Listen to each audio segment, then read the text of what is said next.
I think I just had to do a great job being distinctive in terms of what's Pete Mockaitis all about? This. Like PeteMockaitis.com was like, hey, are you a student? Are you a corporation? Or are you the personality stuff? And I've Do you breathe? Yeah, totally. Do you have limbs? Yeah, it's like, I'll do anything for $1. It's like a desperate vibe I think that sends out. In this episode, you'll get to know Pete Mockaitis, the awesome podcaster, and you'll hear the story of how he used the scientific method to create one of the world's most popular and profitable podcasts. I'm Dave Crenshaw, and this is My Success Project. Welcome back, friends, to the Dave Crenshaw Success Project. This is the show where I'm teaching my children how to be successful through the stories of others, but you get to come along for the ride. And in case it's your first time here, just a little intro. I'm a best-selling author. I speak around the world to Fortune 500 companies, and I've taught millions of people how to be successful through my online courses. But a big part of who I am is that I'm a father of 3. And because my children mean the world to me, well, when I was thinking about doing a show, that's what inspired me. It was the idea that I could interview people and hear their stories and learn some principles to teach my kids how to be successful. But don't be fooled. This is a show for adults too, because I thought the people who go through my courses would enjoy learning along with my family. And what I do is I seek out some of the most successful people that I've met through the years. Some of these people you've likely heard of, like my guest today, and some of them have flown under the radar, but everyone that I talk to has great stories about the unique path that they followed to become successful. One thing that's critical, whenever you hear me interview people, the people that I'm talking to, they have balanced success. And that means they're not just financially successful. They don't just have a great career, but they have a great family, or they have a lot of fun, and they have a lot of things that they enjoy in life. Because I believe that balanced success has to happen in more than just one area of your life. In fact, I believe there are 6 facets of success, and you're going to hear some of these throughout my interview with Pete today. I'll call out some specific actions that you can take. And if you do that, you'll make what Pete shares with you a part of your life forever. Now, my guest today, we've been friends for a few years now. I met him as a fellow LinkedIn learning instructor, and boy, we've had lots of conversations about everything from business to what video game are we playing right now. We're both kind of geeks about that. Now, the 6 facets, by the way, in case you're curious: relationships, your health, your profession, your career, money, a cause, as in a charitable cause, and fun. And when you have multifaceted success like that, it shines like a diamond. And that's the kind of success I want to help you find, and I want to help my kids find. That's what this success project is all about. Now, one last item of business. As you are listening to this podcast, I'd like you to look for something. In particular, I'd like you to look for an action that you can take. What I mean is, what's something you're going to do? Don't just listen to Pete's story today. Do something about it today or tomorrow. I'll help you out with it. Pete Mockaitis is an author and an award-winning trainer who's served clients in over 50 countries. He's the owner and the host of the very popular and excellent podcast show, How to Be Awesome at Your Job, which has over 20 million downloads. His work has enhanced Fortune 500 corporations, high-growth startups, and major nonprofits. He's conducted critical thinking coaching sessions for over 700 thinkers from every Ivy League university, as well as numerous world-class organizations such as Apple, Goldman Sachs, Google, McKinsey & Company, and the United Nations. That is an impressive resume. I'm so excited to bring my friend in here. Pete, thanks for joining us. Oh, thanks, Dave. It's great to be here.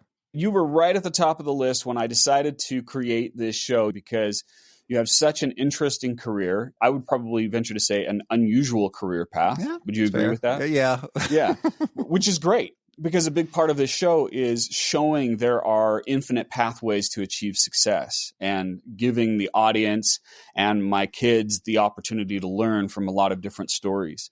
So I'm excited to dig into this. The first question I like to ask every guest is, what did you want to be when you grew up?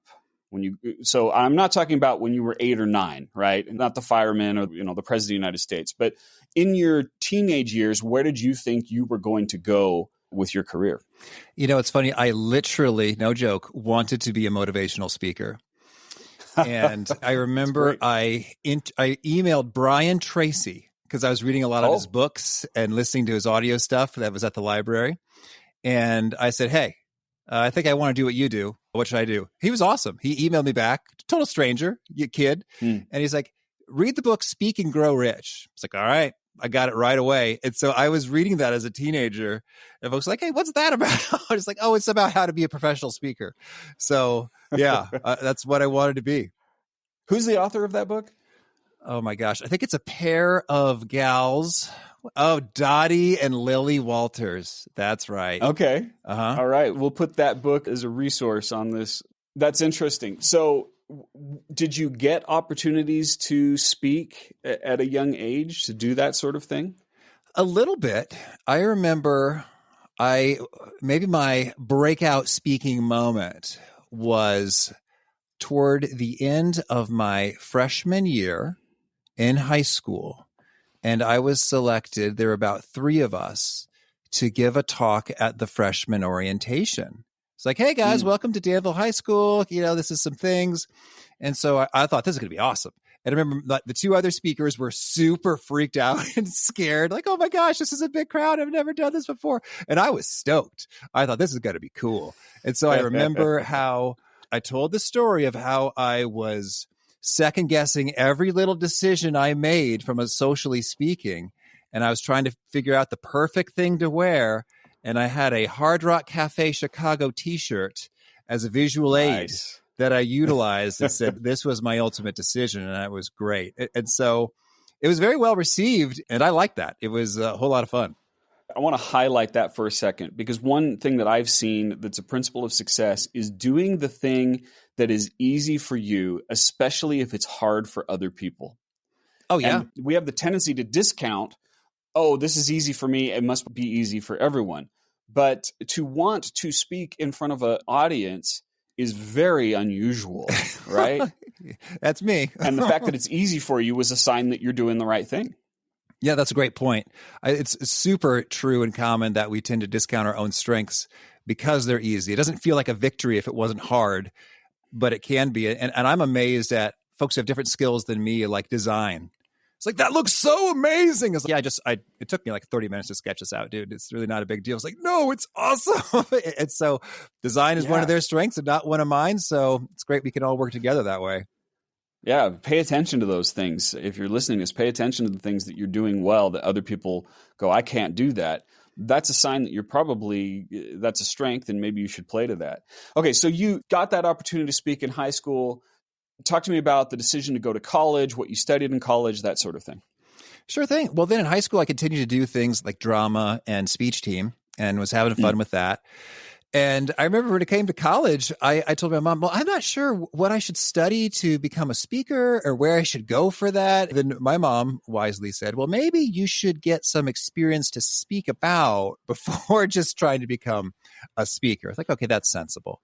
And then I learned about the strategy consulting, management consulting careers. And I thought, this is the coolest thing, because I had an experience on what's called the Student Advisory Council to the Illinois State Board of Education, where basically we had a couple dozen high schoolers who were essentially acting as consultants to this school board. And I thought that was the coolest thing. So we would do some research, we'd figure some stuff out, and then we would present to the big, powerful State Board of Education folks. And they would implement some of our recommendations, actually. Like they integrated the ACT assessment into the statewide assessment, the Prairie State Achievement Exam, it was called at the time. And that was such a rush. Like, whoa, we thought of this thing. We figured some stuff out. We shared it. And then they did it. And now folks are benefiting from it. And I learned, there's a whole industry that does that. It's called consulting.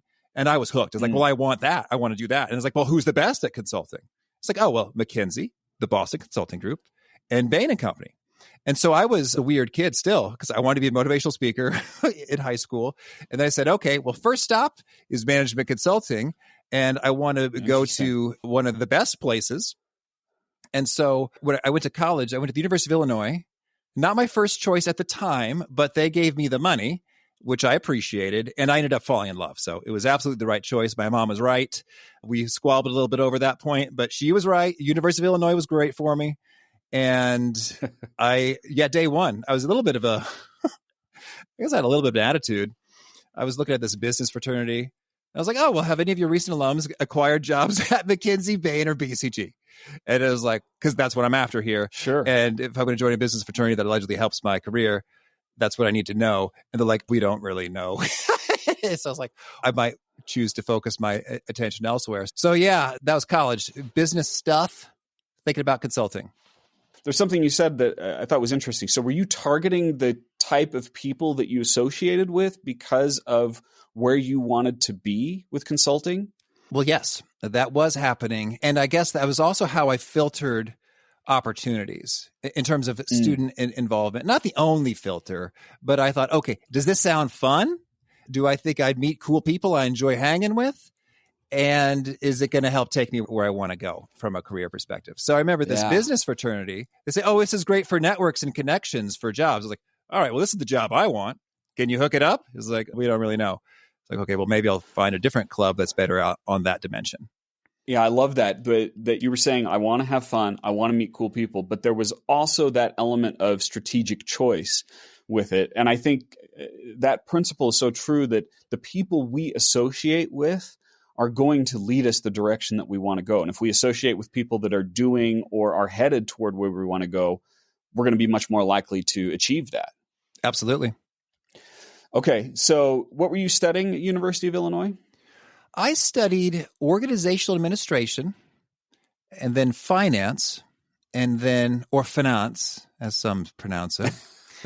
and then I was in a really cool minor called the Technology and Management program, which is about engineering, because U of I had good engineering people and good business folk, and we put them together into a course or a program of study with corporate sponsors and capstone projects and trips and stuff, and that was really cool. So that was what I was studying there. And do you feel the time you spent in college prepared you for the kind of thing that you're doing now? Well, kind of. It definitely helped in the sense of just learning some fundamentals about finance. Now, you could do that outside of a university experience for sure, but those are some practical things that have been helpful again and again, as well as just generally how to think about things and problem solving and approaches to that. And I think a lot of my best learning really happened with my involvement in student organizations in terms of how do I motivate a group of people? How do I keep us accountable and on task? How do I communicate in a way that gets people to not be offended and are pleased with our interactions and builds the relationship? Oh, yeah, the soft skills of how to persuade and negotiate. Mm-hmm. So I'm going to pause for a moment because I've already seen one thread in your story, which is you were taking advantage of things outside of the normal flow of the educational experience. And for those not seeing, I'm doing the air quote, right? You had your classes in school, but you were participating in other things. You had an opportunity to speak in high school, and that gave you a realization that you do love the public speaking. You had the opportunity to contribute to the education program at the end of your high school, and you were involved in these other opportunities outside of it. And I feel like, and looking at my own story and the stories of others, those experiences almost matter more than the time that you're sitting in the classroom. Oh, they can for sure. I mean, we had so much fun. One of my most meaningful leadership experiences was I was the Secretary General, fancy title, of our Model United Nations Club, which meant I was the dude responsible for coordinating a big event, which had, I don't remember, 300 some high school students coming to our campus for a couple of days, and then organizing the staff to put on all the different committees, the Economic and Social Council, the General Assembly, the Security Council, etc. And it was a big old thing, and figuring out, okay, how am I going to work the money? How am I going to make sure everyone's safe? We don't have any crises, and all those bits of like, okay, these folks don't really like each other, but they need to work together. How am I going to finesse that? Oh, let's figure that out. So that was quite meaningful and fun. Yeah. And it gave you so many different real world experiences that were unique to someone who maybe wouldn't have gone out of the way to participate in something like a Model UN. Right. Which is interesting too, because in your bios we read you had interaction with the United Nations. You served them. So was there a turning point in your college experience that helped you decide exactly what you were going to do next, or did that come later? Well, in some ways, what I thought I wanted to do next was the same from day one. Well, I got an internship at Bain, which was a great summer, great time. And so I was like, this is what I wanted from day one. Had a good experience there in the summer after my junior year. And then I have an offer to return. So it was really like, okay, this is the reigning champion to beat. So what are some other options? And I thought about maybe Teach for America, maybe something nonprofit, maybe entering seminary. But in thoughtful conversation with folks and prayer and consideration, it seemed like, all right, let's go ahead and do this consulting thing.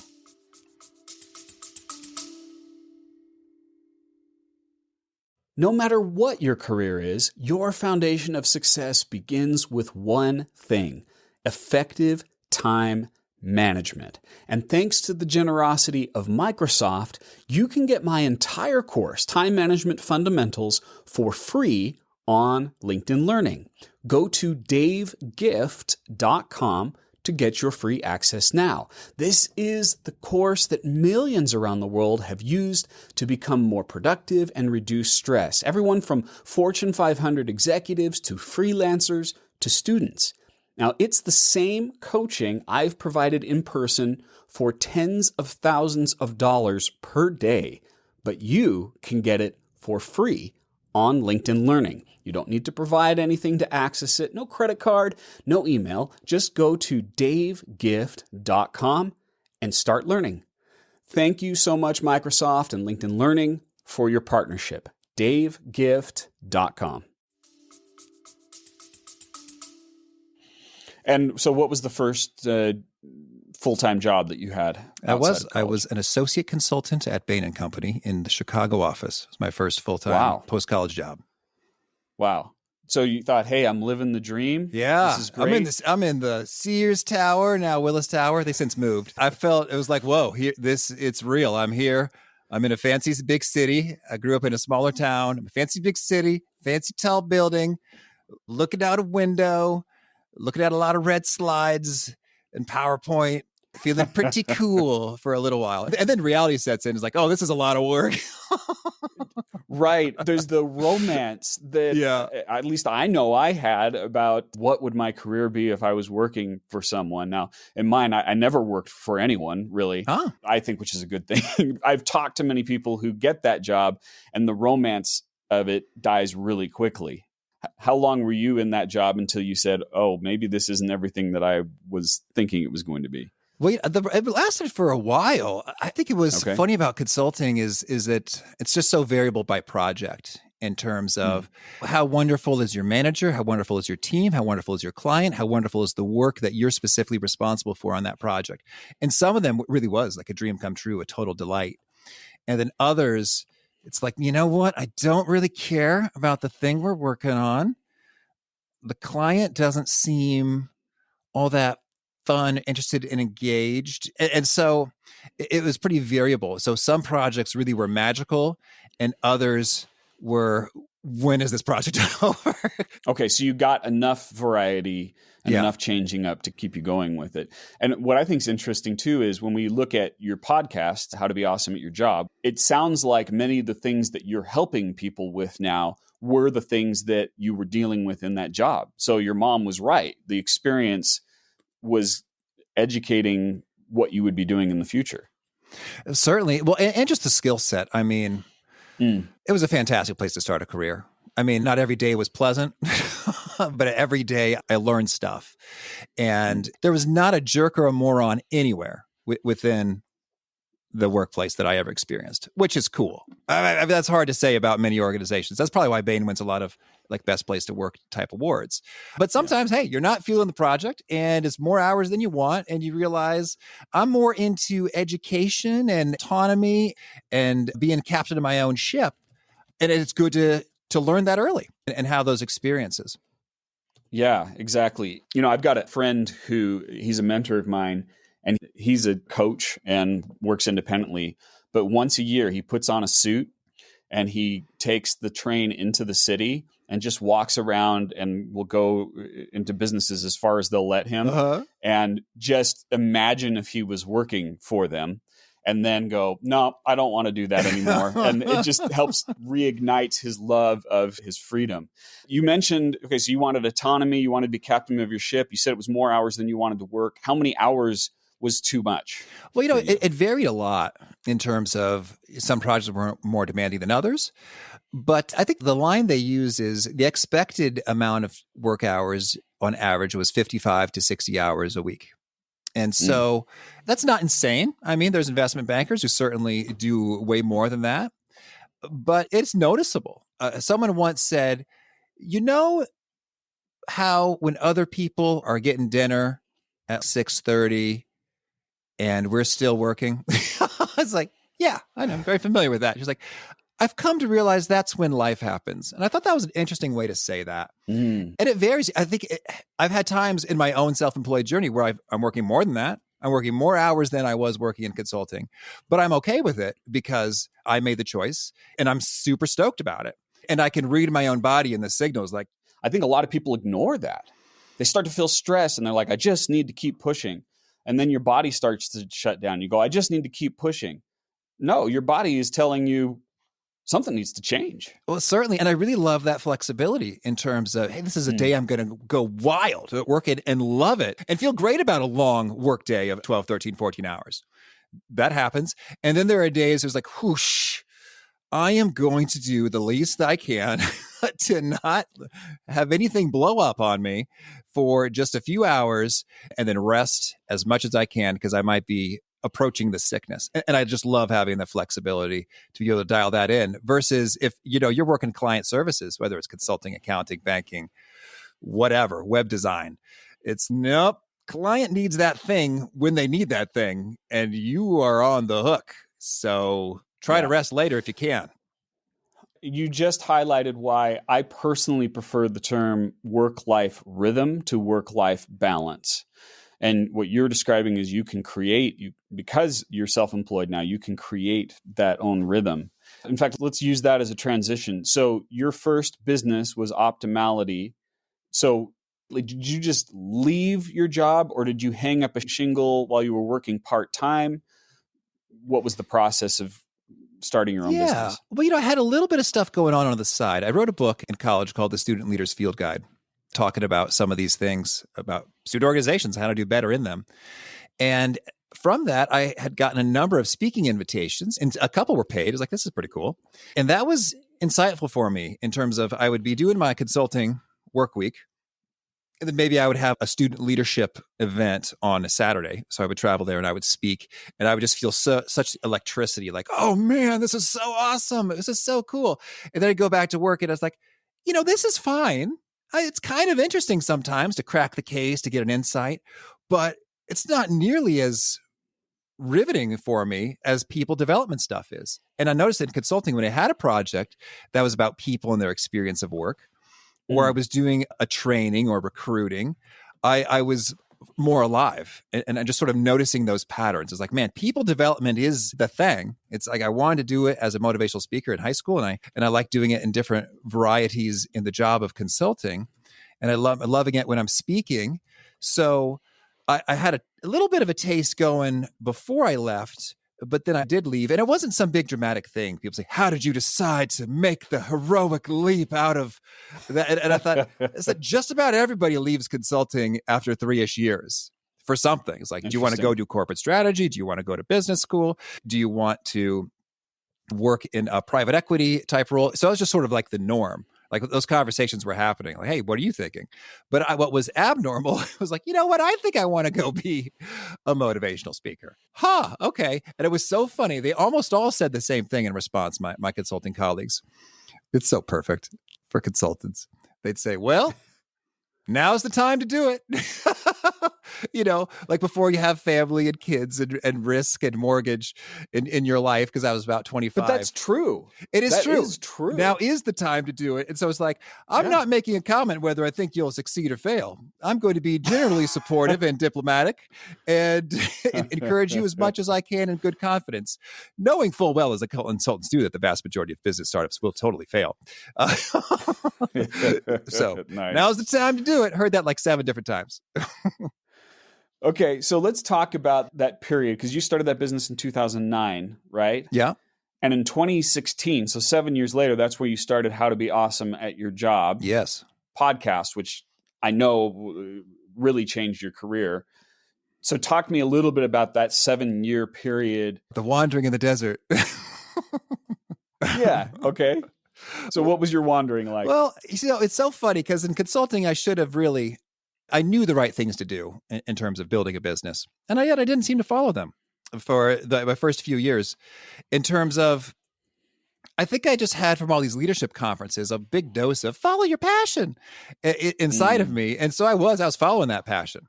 And when it came to speaking, I thought, well, I love speaking. There's some speakers who I don't think are doing that great of a job, but getting some pretty hefty paydays. Therefore, I will be fine as a speaker. Whereas what I was not thinking was just sort of like basics of a business in terms of, okay, what is my value proposition? How is that distinctive or unique or differentiated from that of competitors or alternatives or substitutes? Who is the customer that I'm serving? What is their profile, their needs? And then how can I deliver that, with excellence? Like just some, like very basic sorts of things. But I was thinking, I want to be a speaker. It's like, I like to talk about these things. And so I just put that out there. And I had some limited success in the speaking world. I got a few gigs here and there and got equipped to be in the Myers-Briggs type indicator, the personality assessment. I'm certified to do that. And I kind of stumbled into some things like in terms of like Google placement. So I was getting some inquiries for doing that. What was the general topic that you were covering? Well, that was part of the problem, Dave. Oh, okay. So I would talk about leadership-y stuff, accountability type stuff, student organizations doing better, Myers-Briggs. It was kind of a hodgepodge. Okay. I think I just didn't do a great job being distinctive in terms of what's Pete Mockaitis all about? This. Like PeteMockaitis.com was like, hey, are you a student? Are you a corporation? Or are you the personality stuff? And I've been, do you breathe? Yeah, totally. Do you have limbs? Yeah, it's like, I'll do anything for a buck. It's like a desperate vibe I think that sends out.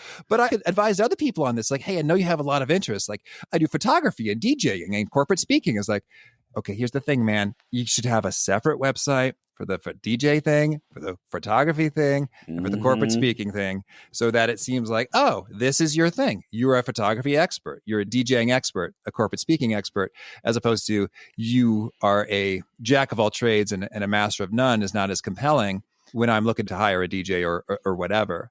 So yeah, I was a little bit all over the place. But I teamed up with this agency that was awesome called Campus Speak, which booked me to a good number of college campuses, and folks were vibing with, and that was fun, traveling all over, doing speaking gigs at the time, pre-family. Now I would not want as much of a travel schedule with 3 kids at home.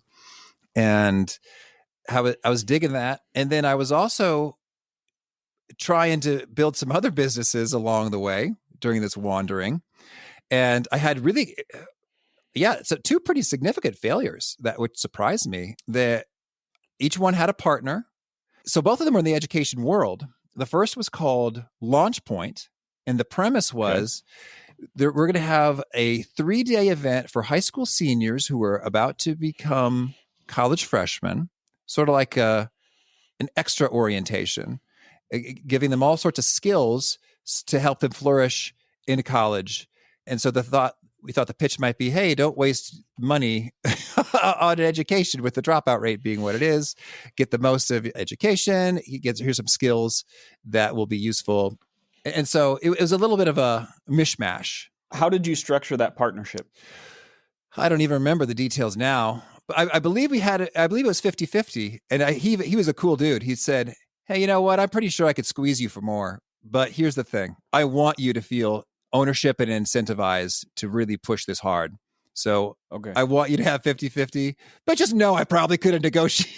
That worked? Because typically in my coaching and consulting, whenever I see a 50-50 partnership, it's doomed from the start because there's a lack of clear hierarchy or leadership in it. Even if it's 51-49, I see that succeed a lot better than a 50-50. But maybe it worked for you guys? The thing that didn't work was that we failed to get a single customer.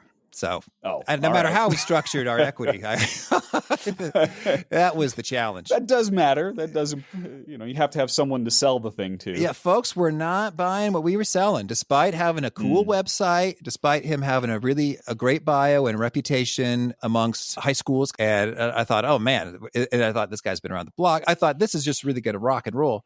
But I think the mistake we made is, which I've made a few times, is not just really validating the demand is there in terms of, I'm stoked about this thing. I think it's fun and cool and interesting. I'm passionate about it. Let's do it. So tell me what you mean by that, because that's a powerful statement, not validating the demand. So what do you mean by that, and how do you validate it? I mean, do people want the thing you're considering building? And this book, The Lean Startup, is perfect. It nails this message so well in terms of, if you build a thing nobody wants, that's waste. You would have been better off just not building that and doing something else. And so taking principles of lean from manufacturing and taking them into the startup world. So validating it is how it's done. It's more than, hey, buddy, do you think this is a good idea? But ideally, getting a sense of precisely, okay, who's the target market? What are their dreams? What are their barriers and obstacles? What are their pains and fears? What are their alternative offerings? What would they do if they didn't buy my thing? Instead, like, how would they operate? If push came to shove, if this thing existed, would they part with the money, the price point that we imagine having it? And then just sort of gathering that information via interviews, via surveys, and truly assessing that folks want the thing before you build the thing. Yeah, and you learned from that lesson. Oh, yeah. I know, because we've had the discussions about how you built your podcast. You did validate demand quite exhaustively, right? When I heard it, I was like, oh my gosh, I don't think I've ever heard anyone put that much research in it, which is great. That's your style. That's your ability. So give us a little bit of insight into what you did to validate the demand specifically of how to be awesome at your job. Oh, sure thing. Well, and I think the reason I did it was because I was fed up. I was like, I am not going to build another thing nobody cares about. Just not. And I thought, I'm so excited about this idea. It's like, I know, Pete. No, you're excited about this thing. You're excited about A, B, C, D, E, and F, which all went nowhere. And so that's not going to fly. Well, one, I did interviews. I thought, who do I imagine would be a listener to how to be awesome at your job? I thought, okay, this would be someone youngish in their 20s and 30s in their career. They're ambitious. They want to go places, but they're not sort of mean ambitious. They like learning. They fire up LinkedIn Learning on their downtime. They're watching Dave Crenshaw and company. So I thought that's sort of the person I imagined. And I thought, well, who are some people I know who are kind of like that? And so I sat down with a few of them. And it's funny, my buddy Tom, who's now my financial planner as well, he'll say, I remember when we sat down at that restaurant and we had that flight of bacon and we were talking about your podcast, and now it's 20 million downloads. That's so cool. And it's true. I talked with Tom. I talked with others to say, okay, so where do you get your learning now? Like, how do you advance your career? What are the resources you trust? What do you like in a podcast? What do you not like in a podcast? What sort of length would vibe for you? What sorts of all these things, just to get a sense for what are you struggling with? Where are you hoping to go in your career? What's holding you back? And then I also checked out what's out there in the world of podcasts in terms of, I was thinking, I want my show, it's not quite about productivity, but there's going to be some good productivity stuff in there. And it's not quite about speaking, but there's going to be some speaking stuff in there. It's a little bit broad. And in one of my interviews, that's actually where the line came from, my buddy Pat. It's like, oh, okay, I see what you're saying. It's like sharpening those universal skills. Like, yes, that's exactly what it is. And with your permission, that's actually the guiding light that we use in assessing the thousands of guest pitches. Will this help sharpen the universal skills for professionals to flourish at work? Okay. And so I was checking out, all right, so what are some other podcasts? And then how are they doing? And I remember I was checking out Beyond the To-Do List by Eric Fisher. I was checking that out because I thought, okay, I think that we could probably have a good number of overlapping guests like David Allen, et cetera. That's cool. And I looked at, I think it might have been called The Public Speaker or some of those. Like, okay, I see how you're doing.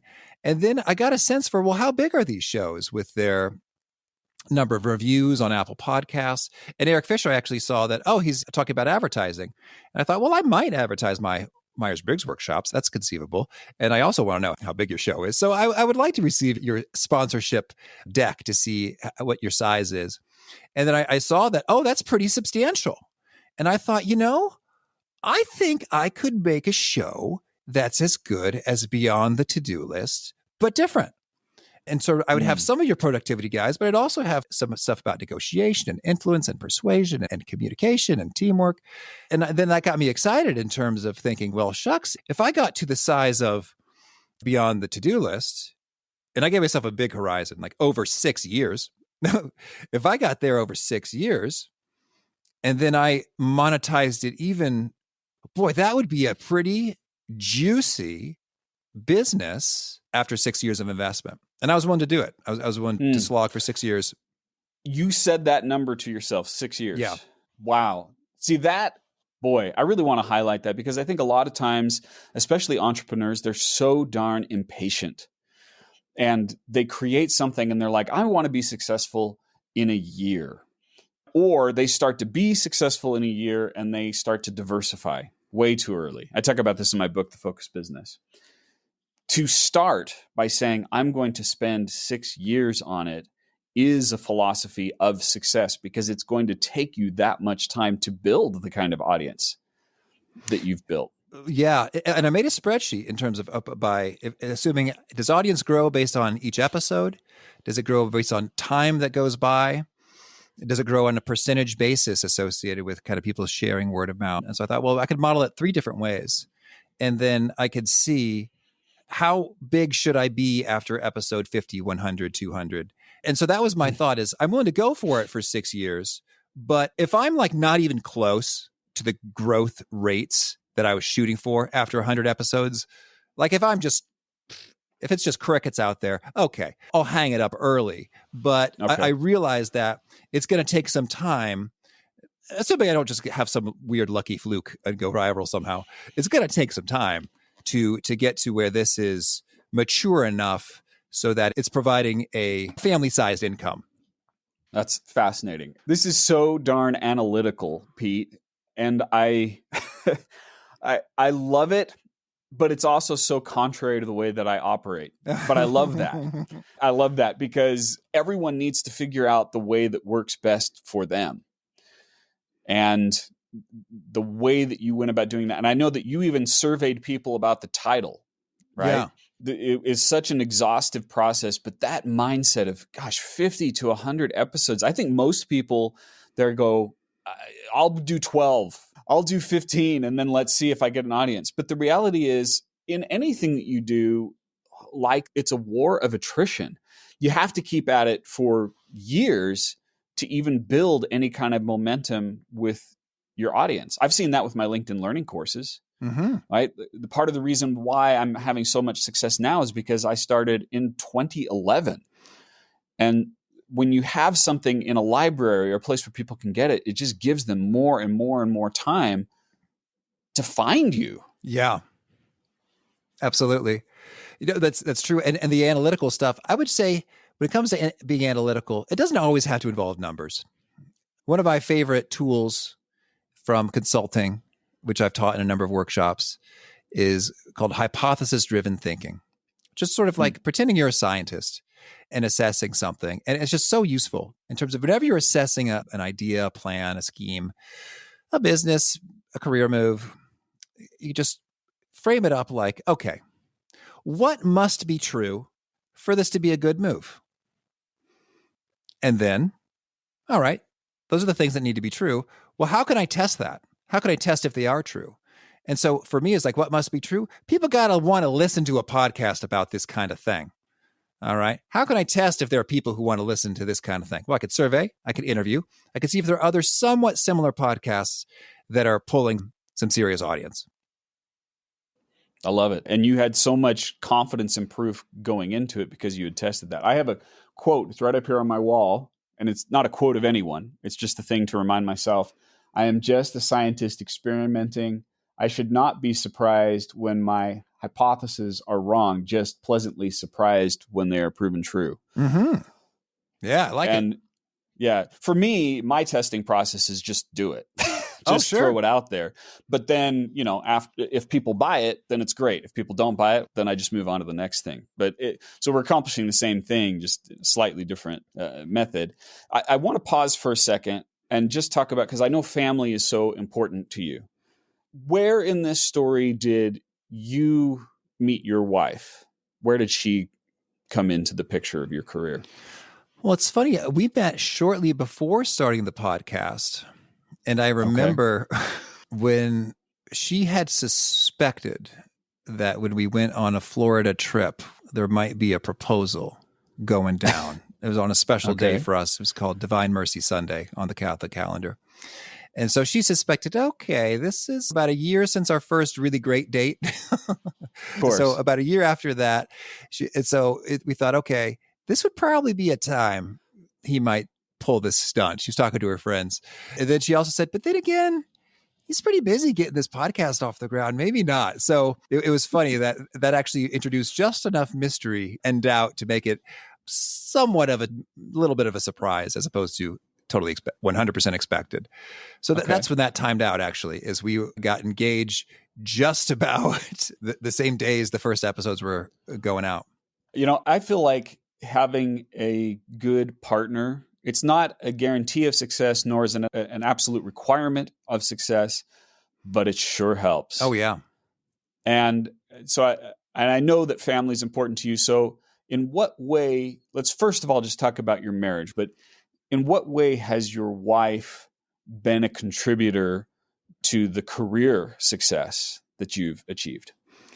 Oh, sure thing. Well, one is patiently taking care of children while I'm elsewhere. But sure. I think that she's been positive and cool and not demanding. In the early days, I think it was very cool of her to not be demanding big bucks right away.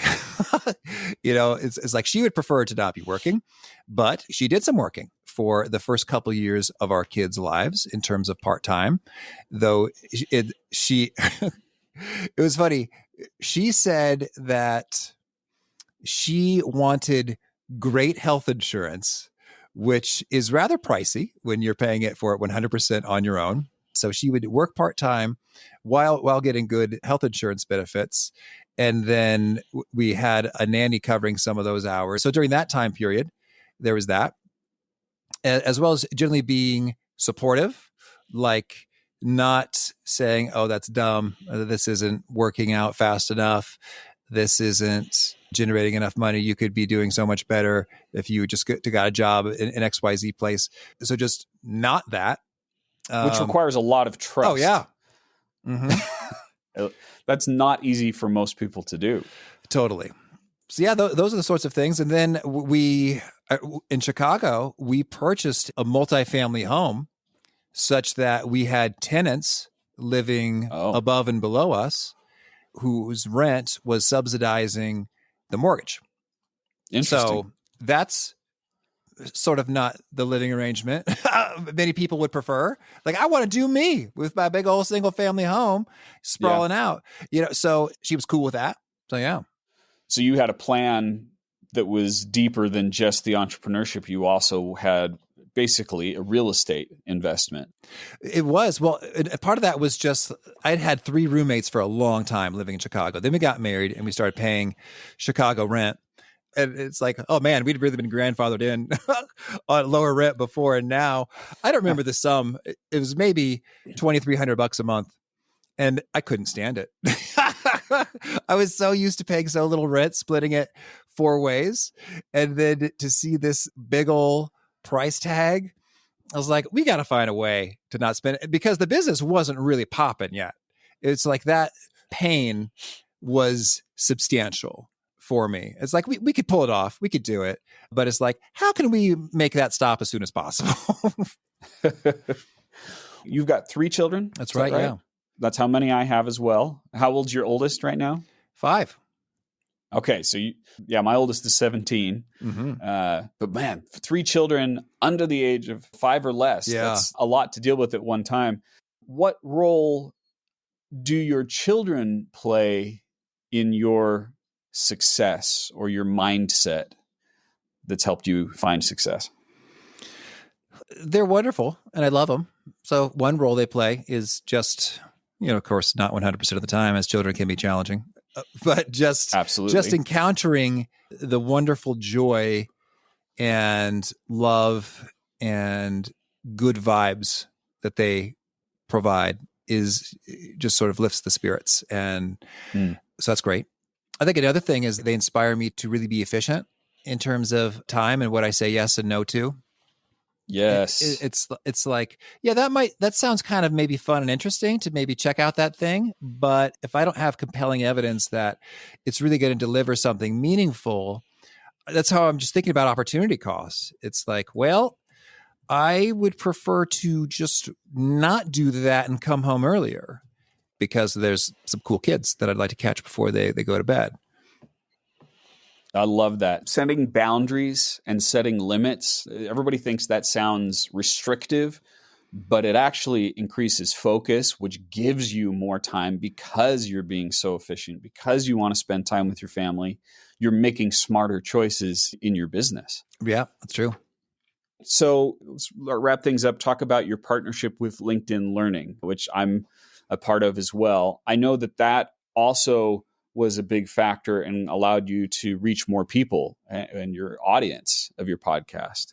How did that come about? That's true. Yeah. Well, it's been really fun. I just got an email from someone at LinkedIn Learning that said, hey, we are looking to potentially get some more audio on the platform. And it seems like your podcast has a lot of stuff that fits in. And you've actually interviewed a number of LinkedIn Learning instructors. Like, indeed I have, such as Dave Crenshaw and others.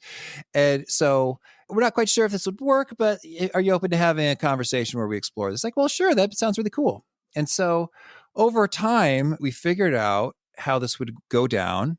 And basically, I put forward some of the best performing episodes. And of course, I'm very analytical in terms of assessing that and say, well, hey, people seem to really dig these ones. You let me know which ones you think are a fit. And so then they review and take a look. And then they say, hey, these are ones I think that could be a winner. And then our team, it's so funny. It sounds easy. Like, oh yeah, you just take an episode and then just, chop it up and bam, you got a course. So like, well, not quite, because we're being so conscientious about the audience is a little bit different and how they're encountering it and how are we going to cut them up into meaningful chapters. That's the way the LinkedIn Learning platform operates, that feel like they could be a standalone chunk if someone just wanted a real quick 3-minute answer on something, as well as fits into a greater whole. And also, I don't know if we have to do this, but just knowing that there's so much great production value happening at LinkedIn Learning with really like legit studios and stuff, it's like we really go the extra mile to try to remaster the audio as good as possible. So it doesn't feel like it's a step down. Like it fits with the platform in terms of the production quality elsewhere. Right. Yeah. And if someone isn't on LinkedIn Learning, they should check it out. They should listen to your audio episodes, and it's such a powerful resource. Last question, I'm going to start wrapping things up here.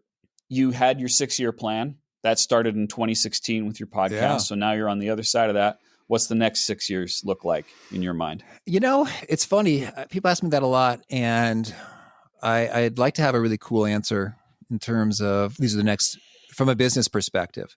I guess I have started another business called Podcasting Pro, where I've got a partner running that day to day, which does audio production, show notes, etc. for podcasters. And that's pretty cool. That's growing and going places. But he's doing most of the work, which is great. And hopefully that just continues to flourish. But I guess because I've been reading books about success, goal setting, leadership, career, business, whatever, since I was literally a teenager, sometimes alienated my friends. I'd be like, you know what? I'm going to go home and read business books now. I've sort of had enough. And now you reached a spot where things are working in terms of audience and financially and lifestyle and time.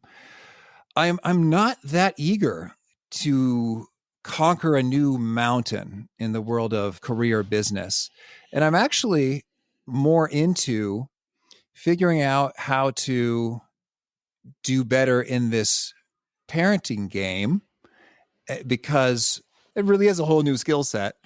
I've been recently reading the book recommended by a fellow podcast guest and LinkedIn learning person, Kwame Christian. He recommended I read the book. Love Kwame. How to Not Lose Your, we'll say, poop with your kids, which is a really excellent book. And so just learning more about mental health, staying calm, being a good parent, forming good minds. And so that's what's next, I think, for the next couple of years. And I imagine the bug will strike where it's like, I got to start a new business or I got to do a new offer. So one of these days that's going to happen. But I want to be so excellent that I'm intimidating myself based on all the workload associated with making that excellent thing. Well, I don't think there's anything wrong. In fact, I think it's healthy to take that break, to reassess, to enjoy the success that you've achieved. Again, going back to that concept of rhythm, and there can be a macro rhythm, right, to your career. And you've climbed the mountain, you're at the top of the mountain, you can sit and enjoy it for a little bit and then decide when you want to climb down and go to the next one. So that's fantastic. All right, Pete, you've given us so much. This is the point where I say, let's get some action behind this. I want whoever's listening to this to not just be entertained or educated by your story, but also say, I can do that. There's something that Pete shared with us that maybe I can do. So I'm going to share 3 things that someone listening could do today, could do this week to make your example a part of their life. And then if you want to, you're welcome to add 1 or 2 more that maybe I missed. So the first thing that I noticed early on in your career was the value of experiencing extracurricular activities. Let's just put it that way.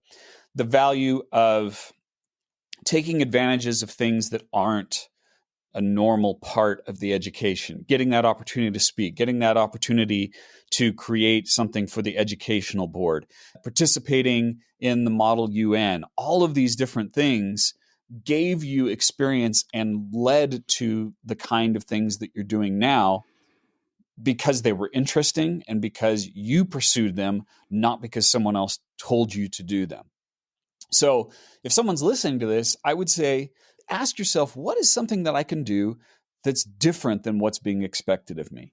What's an experiment that I can try? What's a group that I can participate in that will give me a richer experience than just what the job's asking me to do or just what my schooling is asking me to do? The second thing, and I'm going to use the phrase that you used, which is validating demand. All too often, people, especially if they're starting a business, they're like, oh, I've got this great idea for a business, but they don't know if it's a true opportunity because they just haven't taken the time to do any kind of research. So having those conversations with people, assessing, getting surveys, all of those tests that you did were so important to the success that you're having now. And I think anyone listening to this, you can say, how can I get a little more research behind this? How can I get more information than just my gut feel that what I'm doing is the right path? And this goes to the third principle, which is the hypothesis that you talked about. Being okay with being a scientist and creating science experiments for the things that you want to do. And I think that's different than the validation of demand because it's just a mindset. It's just saying, I'm okay with failure if the failure leads me to having more knowledge and knowing what's working. So if you're listening to this, what I would say is just adopt that mindset. Just say, what can I test this week? And be okay if it turns out that the test wasn't successful. You can always run another test. I just had a coaching call yesterday with somebody who was talking about how he wanted to get everything perfect before he launched it. And it was just like, hey, you're not going to do that. Just test it. Just give it a try and see what happens. Those are wonderful principles, Pete. What would you add to it? What's something that a person can do today or this week?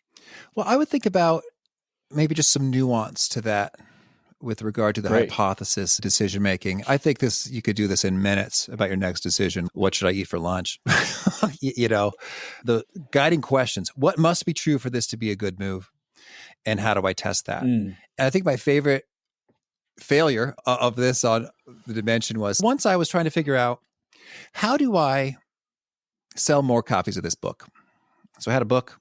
And so I got a pitch for this publication, which was supposed to go to a lot of producers of TV and radio shows before podcasts were the thing.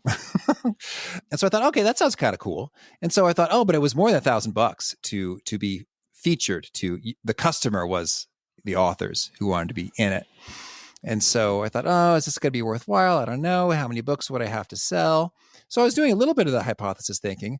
But then I was just like making up numbers on a spreadsheet. I just made them up. I was like, okay, I think this would probably work if so many percentage of their circulation books an interview and so many of those people buy a book. So I was just making up numbers. But then the coolest thing happened. After I spent this money, got very little in the way of results, felt silly about it, wish I hadn't spent the money. I got a call from somebody, didn't recognize the number, picked up, chatted. And he said, hey, Pete, my name is so-and-so. I've got this book. I was considering getting an ad in this radio TV publication and noticed that you did it. And I was just curious, did that work out well for you? Was that a good investment that you liked? It's like, I'm so glad you asked. No, it wasn't. It was a waste of money that I regretted. And I thought, boy, that's what I should have done. Just making up numbers on a spreadsheet out of nowhere versus I've got all these people I could just call. Yeah, they're strangers. Yeah, it's a little weird or different, but I could just call them and say, yo, did this work out well for you? No. Do that 5 times. 5 people said no. It's like, okay, maybe I'll look for a different marketing opportunity. Oh, I love it. And that takes a lot of courage and humility to do that as well. Yeah. To accept the answer that something didn't work. And that says a lot about you and your mindset. Pete, thank you so much for sharing this. I love your story and your path and really valuable things that you gave to us today. Oh, thank you, Dave. It's been a treat. And thank you, everyone, for listening. Remember, it's not just about the knowledge you gain. It's about the action that you take on that knowledge. So please do something about what you learn from Pete today, and you'll make it a part of your life forever. Thanks for listening. You've been listening to the Dave Crenshaw Success Project, hosted by my dad, Dave Crenshaw, and produced by Invaluable Incorporated. Sound editing was done by my brother, Stratton Crenshaw. Research and assistant production by Victoria Bedez. Voiceover by me, Darcy Crenshaw. And the music is by Ryan Brady via Pond 5 licensing. Please subscribe to the Dave Crenshaw Success Project on Google Podcasts, Apple Podcasts, or wherever you like to get your podcasts. And please don't forget to leave us a 5-star review. See you next time.